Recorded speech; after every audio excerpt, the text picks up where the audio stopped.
Hai guys, welcome to my YouTube channel. Jangan lupa subscribe, komen, dan like ya, dan share ke teman-teman kalian. Tetangga tapi menikah, episode 31. See you. Tidak ada yang abadi dalam kehidupan ini.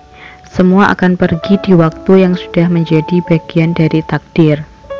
Hari itu adalah hari terbaik baginya untuk melepaskan dunia, dan keabadian sedang menunggu. Dia menelpon sambil nangis. Cira menatap Ilham dengan wajah memerah dan mata sembab. Perempuan itu tipikal manusia yang mudah panik dan sangat perasa. Ilham mengelus pundak Cira. "Siapa?" tanya Ilham dengan nada tenang. "Adinda," ujar Cira dengan air mata yang semakin deras. "Aku takut." Ilham memeluk Cira, menenangkan perempuan itu dari rasa panik dan pikiran yang belum tentu sama itu terjadi. "Aku takut dia benar-benar menyerah sama kehidupan." Cira mengeratkan pelukannya. Dia nggak punya tempat buat memeluk dan mendengar keluh kesah dia. Cira salah satu saksi hidup Adinda. Bagaimana perempuan itu menjalani kehidupan yang menurutnya sangat-sangat sulit. Bagian tersulit yang tidak pernah Cira akan sanggup adalah ditinggalkan seorang ibu dengan ayah yang tidak menjadi sosok ayah. Hidup Adinda begitu kesepian. Dia belum tahu kalau Rafa si jahil itu adiknya juga. Dia bilang ke aku dulu, dia pengen punya adik cowok. Ilham mengangguk. Walau Cira tidak melihatnya, setidaknya Ilham ingin menunjukkan bahwa dia mendengarkan Cira. "Dia pasti seneng," jawab Ilham. Lelaki itu mencium pucuk kepala Cira berkali-kali. "Dia bangga juga sama kamu." Dia kesepian. Cira menangis semakin menjadi. Obrolan mereka di telepon membuat pikirannya menjadi kacau. "Bang, feeling aku makin gak enak. Yuk ke makam bundanya Adinda."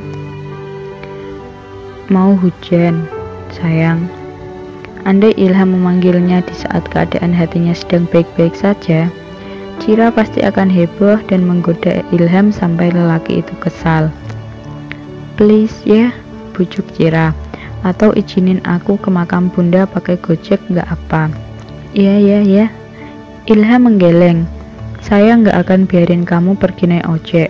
Saya siap antar kamu kemanapun, jangan sama yang lain." Cira mengangguk, memeluk Ilham sebentar lalu mengambil tas dan menggunakan kerudung instannya. Tidak lupa memoleskan lipstik agar wajahnya tidak begitu pucat. "Ra," panggil Ilham. Lelaki itu menghentikan Cira yang akan membuka pintu kamar. "Kaos kakinya jangan lupa dipakai." Ilham maju kemudian mengusap lipstik di bibir Cira. Memang seposesif itu Ilham pada istrinya. "Kamu terlalu cantik," ujar Ilham yang pergi begitu saja setelah membuat Cira terdiam di tempat. "Bang," panggil Cira. "Saya cemburu kalau ada yang ngeliatin kamu dengan pandangan kagum." Dari banyak kejadian yang membuat Cira merasa begitu terpukul, ternyata ini bagian paling menyesakkan setelah tahu bahwa bunda berselingkuh. Melihat sahabatmu tergeletak tak berdaya. "Aku salah tempat kayaknya bang," ujar Cira linglung. "Ini aku Tidak banyak kata yang Ilham ucapkan untuk menenangkan Cira. Hanya pelukan dan rasa sayang yang ia beri. Batas polisi sudah mengelilingi tempat kejadian. Orang-orang berkerumun ingin tahu apa yang terjadi. "Bi," Cira menelpon Abi. Cira masih menyangkal bahwa perempuan yang ditandu ke dalam mobil jenayah adalah Adinda. "Ya sayang, udah lama gak dengar suara pacar." Cira mengabaikan ucapan Abi yang ngelantur. Kalau bukan karena Adinda, tidak akan ia mau menghubungi Abi. "Di mana Adinda?" Abi tertawa. Dari sekian banyak obrolan, kenapa harus menanyakan dia? Bi, gue serius. Darius, gue sayang banget sama lo. Cinta mati, tegas Abi. Chira menghela nafas dalam, kemudian mematikan sambungan telepon secara sepihak. Perempuan itu tidak putus asa begitu saja. Dia bertanya pada orang-orang yang menjadi saksi awal kejadian, sampai memberanikan diri bertanya pada salah satu polisi. Chira memiliki trauma mendalam dengan abdi negara satu itu. Lain kali ia akan menceritakan sangat detail kejadian memalukannya. Permisi, perkenalkan saya Chira, ujar Chira dengan suara gugup. Ya, maaf kami sedang sibuk. Saya sahabat perempuan yang tadi dibawa ke dalam mobil jenayah, ujar Chira lantang. Apakah dia baik-baik saja? Polisi sedang menyelidiki kasus bunuh diri yang dialami sahabat Anda. Mohon bersabar. Mata Chira mengerjap beberapa kali. Suara orang-orang di sekitarnya terasa semakin menjauh. Tubuhnya hampir terjatuh ke tanah. Namun tangan kokoh milik Ilham lebih dulu menahan tubuh mungil Chira. Ra, kamu baik-baik saja? Tanya Ilham khawatir. Tangan Ilham mengusap keringat di kening Chira. Ra, Chira tidak menjawab. Pandangan Chira semakin kosong. Kesedihan berkali-kali membuatnya bingung bagaimana menangisi takdir yang menyesakkan ini. Adinda pergi, Bang. Suara Chira pelan. Dia memilih untuk menyerah. Ilham mendekap Chira erat. Pasti sangat berat menjalani ini semua. Allah tahu kamu sekuat ini. Chira menatap Ilham sayu. Aku mau bagi kekuatan aku buat Adinda. Udah nggak bisa ya, Bang? Ilham menggeleng. Bisa, kamu masih bisa mendoakan untuknya.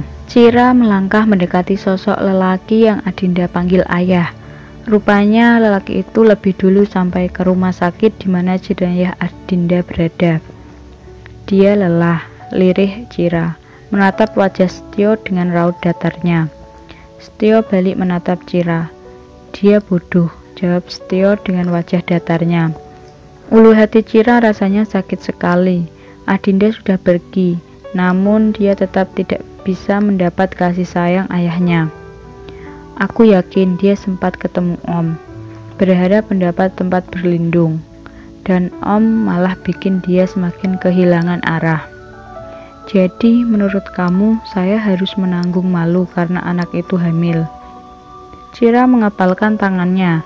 Sakit hati mengetahui fakta lain bahwa ayah biologis Rafa laki-laki egois seperti dia.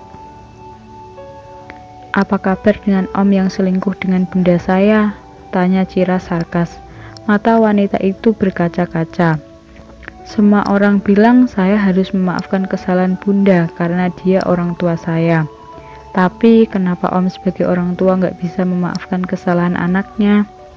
Setio menatap Chira tak kalah tajam.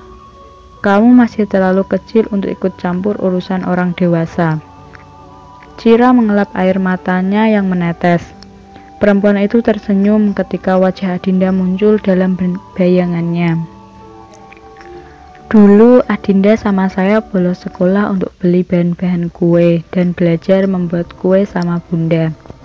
Dia bilang dia pengen buat kue di hari ulang tahun ayahnya. Padahal saya saranin dia buat beli. Dia nggak mau.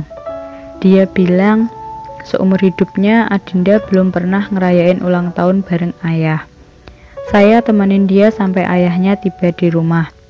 Tetapi lelaki itu malah membuat status sebuah foto dirinya bersama wanita lain.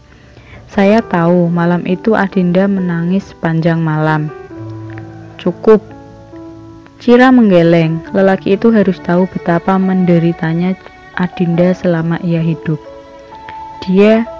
Saya bilang cukup. Kamu budek. Setio memegang bahu Chira keras. Saya kesini bukan kasihan sama dia. Saya kesini ingin masalah cepat selesai dan tidak tersebar ke media. Dan saya tidak mau membuang waktu saya untuk mendengarkan keluh kesah kamu. Chira menyentak tangan Setio. Apa mendapatkan belas kasih dari ayah sendiri adalah hal yang sulit? Lelaki itu diam, tidak menghiraukan Cira. Bunda saya mungkin hilang akal ketemu sama om yang gak seperti manusia. Keadaan rumah sakit yang sebelumnya tenang mendadak gaduh setelah Setio menampar Cira sampai perempuan itu terpental menabrak tempat sampah di belakangnya. Ilham yang sehabis sholat berjamaah di masjid melihat Cira sudah dalam keadaan tidak baik-baik saja. Lelaki itu berlari dan memeluk istrinya. Ujung bibir Cira yang mengeluarkan darah membuat dada Ilham sesak.